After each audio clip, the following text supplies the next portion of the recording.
So I know a lot of people have been like, oh, they're copycats. They're taking the words of the children's bread that the Father gave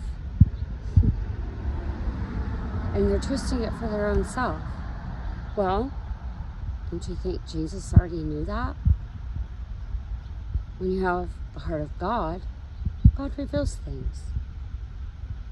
And the reason I thought of this, because I've been hearing, people say this, but Jesus said, let them be.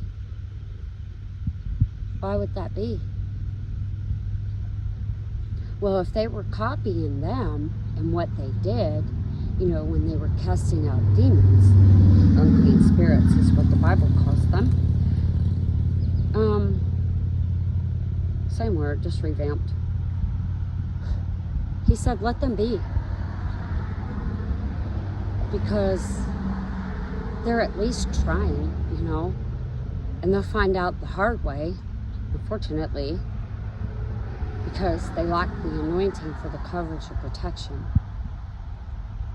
So those who are trying to claim things of themselves and doing it of themselves and not ordained by God, like, the men casting out the unclean spirits, because he said, Paul I know, Jesus I know, but who are you? And you want to talk about fear?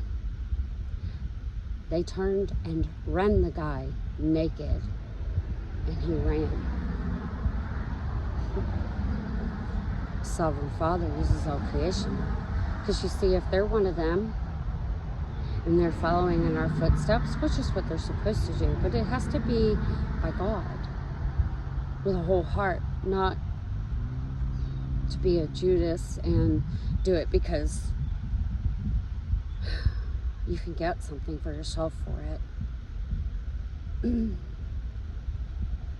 They'll be rendered and uncovered and made bare naked.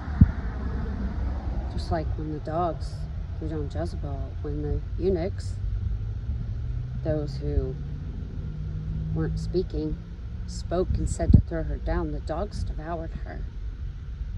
Because even they get the children's bread from the master's table, which he's not master anymore. He's a king. Right hand of God. So let them copy us. Because if they're copying us, they're a house divided if they're still a part of them and haven't gotten the coverage of protection. Let them be. Can't war against God. Can't be divided. You can't stand.